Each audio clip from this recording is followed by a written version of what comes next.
ಸ್ನೇಹಿತರೆ, ಒಮ್ಮೆ ಕಲ್ಪಿಸಿಕೊಳ್ಳಿ, ನೀವೊಂದು ವಿಶಾಲವಾದ ಹಡಗಿನ ಮೇಲಿದ್ದೀರಿ. ಅದು ಇಷ್ಟು ದೊಡ್ಡದಾಗಿದೆ ಎಂದರೆ ಅದರ ಮೇಲೆ ಒಂದು ಸಣ್ಣ ನಗರವೇ ಸ್ಥಿರವಾಗಿ ವಾಸಿಸಬಹುದು. 4 ದಿಕ್ಕುಗಳಲ್ಲೂ ನೀರು. ಆ ನೀರಿನ ಮೇಲೆ ತೇಲುತ್ತಿರುವ ಒಂದು ಕಬ್ಬಿಣದ ಬೃಹತ್ ಕೋಟೆ. ಅದೇ ಪ್ರಪಂಚದ ಅತಿದೊಡ್ಡ ಕಂಟೈನರ್ ಹಡಗು. ಇದನ್ನು ನೇರವಾಗಿ ನಿಲ್ಲಿಸಿದರೆ ಐಫಿಲ್ ಟವರ್ಗಿಂತಲೂ ಎತ್ತರವಾಗಿರುತ್ತೆ. ಆದರೆ ಪ್ರಶ್ನೆ ಏನಂದರೆ, ಇಷ್ಟು ದೊಡ್ಡ ಹಡಗಲ್ಲಿ ಜೀವನ ಹೇಗಿರುತ್ತದೆ?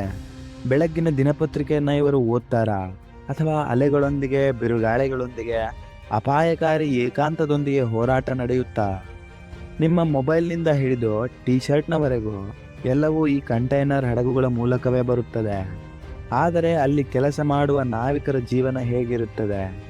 ಸ್ನೇಹಿತರೆ, ಇಂಟರ್ನೆಟ್ ಇಲ್ಲದೆ, ಕುಟುಂಬವಿಲ್ಲದೆ, ಬಿರುಗಾಳಿ ಮತ್ತು ಕಡಲ್ಗಳ ನಡುವೆ ಅವರು ಹೇಗೆ ಬದುಕುತ್ತಾರೆ? ಈ ಸಾಕ್ಷ್ಯಚಿತ್ರದಲ್ಲಿ ಅವರ ಆ ರಹಸ್ಯಮಯ ಜಗತ್ತನ್ನು ನೋಡೋಣ. ಸೊ ತಡ ಮಾಡದೆ let's get into the video.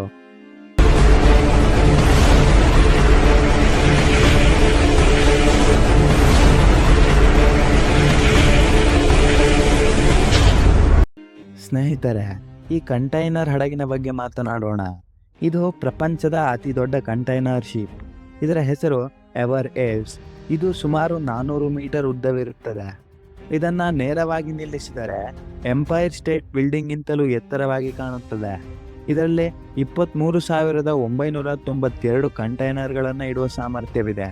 ಈ ಕಂಟೈನರ್ಗಳನ್ನು ನೆಲದ ಮೇಲೆ ಸಾಲಾಗಿ ಇಟ್ಟರೆ ಒಂದು ನಗರದಿಂದ ಮತ್ತೊಂದು ನಗರಕ್ಕೆ ರಸ್ತೆಯೇ ಆಗುತ್ತದೆ.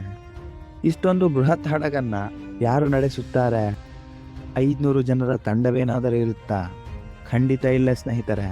ಇದನ್ನು ನಡೆಸಲು ಕೇವಲ 20ರಿಂದ 25 ಜನ ಸಾಕು. ಆಶ್ಚರ್ಯವಾಗುತ್ತೆ ಅಲ್ವಾ? ಆದರೆ ಇದು ಸತ್ಯ. ಇದು ಯಾವುದೇ ಐಷಾರಾಮಿ ಕ್ರೂಸ್ ಶಿಪ್ ಅಲ್ಲ. ಅಲ್ಲಿ ಡ್ಯಾನ್ಸಿಂಗ್ ಡೆಕ್ ಅಥವಾ ಸ್ವಿಮ್ಮಿಂಗ್ ಪೂಲ್ ಇರುವುದಿಲ್ಲ. ಇದೊಂದು ನೀರಿನ ಮೇಲೆ ಚಲಿಸುವ ಕಾರ್ಖಾನೆ. ಇಲ್ಲಿ ಪ್ರತಿ ವ್ಯಕ್ತಿಯ ಕೆಲಸವು ಸ್ಪಷ್ಟವಾಗಿರುತ್ತೆ. ಕ್ಯಾಪ್ಟನ್ ಸಂಪೂರ್ಣ ಹಡಗಿನ ನಿಯಂತ್ರಣ ಹೊಂದಿರುತ್ತಾನೆ. ಚೀಫ್ ಇಂಜಿನಿಯರ್ ಯಂತ್ರಗಳ ನಿಗಾ ವಹಿಸುತ್ತಾರೆ. ಡೆಕ್ ಆಫೀಸರ್ ಕಂಟೈನರ್ಗಳ ಸ್ಥಿತಿಯನ್ನು ಪರೀಕ್ಷಿಸುತ್ತಾರೆ.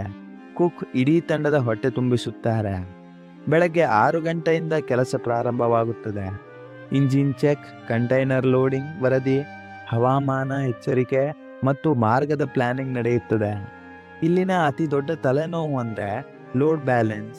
ಒಂದು ಬದಿಯಲ್ಲಿ ಕಂಟೈನರ್ ಹೆಚ್ಚಾದರೆ ಹಡಗಿನ ಸಮತೋಲನ ಕೆಟ್ಟು ಸಮುದ್ರದಲ್ಲಿ ಹಡಗು ಬಾಗಲು ಪ್ರಾರಂಭಿಸುತ್ತದೆ. ಕೆಲವೇ ಗಂಟೆಗಳಲ್ಲಿ ವಿನಾಶವೂ ಆಗಬಹುದು. ಈಗ ಯೋಚಿಸಿ, 4 ಕಡೆ ಕೇವಲ ಸಮುದ್ರ. ನೆಟ್ವರ್ಕ್ ಇಲ್ಲ, ನೆಟ್ಫ್ಲಿಕ್ಸ್ ಇಲ್ಲ, ಇನ್ಸ್ಟಾಗ್ರಾಮ್ ಇಲ್ಲ. ಕೇವಲ ಯಂತ್ರಗಳ ಶಬ್ದ, ಕಂಟೈನರ್ಗಳ ಸಾಲು ಮತ್ತು ರಾತ್ರಿಯ ಕತ್ತಲಲ್ಲಿ ಆಳದಿಂದ ಬರುವ ಅಲೆಯ ಶಬ್ದ. ಸ್ನೇಹಿತರೆ, ಇಲ್ಲಿ ಸೋಮವಾರ, ಭಾನುವಾರ ಎಂಬ ವ್ಯತ್ಯಾಸವಿಲ್ಲ. ಪ್ರತಿದಿನವೂ ಒಂದೇ ವಿಷಯ: ಕೆಲಸ, ನಿಗಾ ಮತ್ತು ಅಸ್ಥಿರತೆ. ಬೆಳಿಗ್ಗೆ 6 ಗಂಟೆಗೆ ಬ್ರೀಜ್ನಲ್ಲಿ ರಿಪೋರ್ಟಿಂಗ್, ಹವಾಮಾನ ವಿಶ್ಲೇಷಣೆ, ರಾಡಾರ್ ಪರೀಕ್ಷೆ ಮತ್ತು ಸಂಪೂರ್ಣ ಪರಿಶೀಲನೆ ನಡೆಯುತ್ತದೆ. ಪ್ರತಿ ಸೆಕೆಂಡ್ ಕೂಡ ಅಮೂಲ್ಯ ಇಲ್ಲಿ.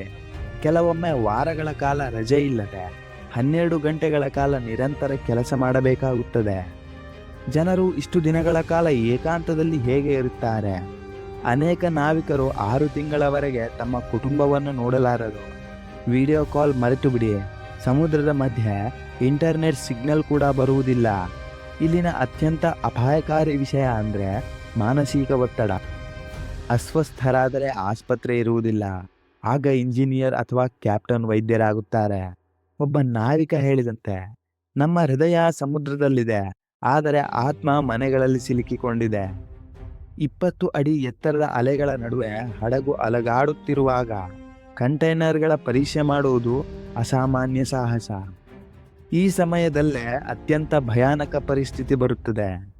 ಸೊಮಾಲಿಯಾದಂತಹ ಪ್ರದೇಶಗಳಲ್ಲಿ ಸಮುದ್ರ ಕಳ್ಳರು ಸಕ್ರಿಯವಾಗಿರುತ್ತಾರೆ. ಅವರು ನಿಜವಾದ ಪೈರೇಟ್ಸ್. ಇವರು ವೇಗವಾಗಿ ಬಂದು ದಾಳಿ ಮಾಡುತ್ತಾರೆ. ದೊಡ್ಡ ಹಡಗುಗಳಲ್ಲಿ ಕೆಲವೊಮ್ಮೆ ಆಯುಧ ಸಜ್ಜಿತ ಭದ್ರತಾ ತಂಡಗಳಿರುತ್ತಾರೆ. ಆದರೆ ಹೆಚ್ಚಿನ ಬಾರಿ ಸಿಬ್ಬಂದಿ ಬಳಿ ಕೇವಲ ಆಂಟಿ ಪೈರಸಿ ಡ್ರಿಲ್ ಮತ್ತು ಸೌಂಡ್ ಗನ್ ಇರುತ್ತದೆ. ಕೆಲವೊಮ್ಮೆ ಹಡಗನ್ನು ಬ್ಲ್ಯಾಕ್ಔಟ್ ಅಂದರೆ ಲೈಟ್ ಆಫ್ ಮಾಡಿ ವೇಗ ಹೆಚ್ಚಿಸಿ ಪೈರೇಟ್ಗಳನ್ನು ಮರಳು ಮಾಡಲಾಗುತ್ತೆ. ಪೈರೇಟ್ಗಳಲ್ಲದೆ ಕೆಲವೊಮ್ಮೆ ಸಮುದ್ರವೇ ಶತ್ರುವಾಗಿ ಬಿಡುತ್ತೆ. ಜಪಾನ್ನ ಹತ್ತಿರ ಎವರ್ಗ್ರೀನ್ ಹಡಗು ಬಿರುಗಾಳಿಯಲ್ಲಿ ಸಿಲುಕಿಕೊಂಡಾಗ 40 ಅಡಿ ಎತ್ತರದ ಅಲೆಗಳು ಹಡಗನ್ನ ಆಟದ ಆಟಿಕೆಯಂತೆ ಎತ್ತಿ ಎಸೆಯುತ್ತದೆ. ಕಂಟೈನರ್ಗಳು ಸಮುದ್ರಕ್ಕೆ ಬೀಳಲು ಪ್ರಾರಂಭಿಸಿದಾಗ ನಿಜವಾದ ಭಯ ಶುರುವಾಗುತ್ತದೆ. ಪ್ರತಿ ವರ್ಷ 1000ಕ್ಕಿಂತ ಹೆಚ್ಚು ಕಂಟೈನರ್ಗಳು ಸಮುದ್ರಕ್ಕೆ ಬೀಳುತ್ತವೆ.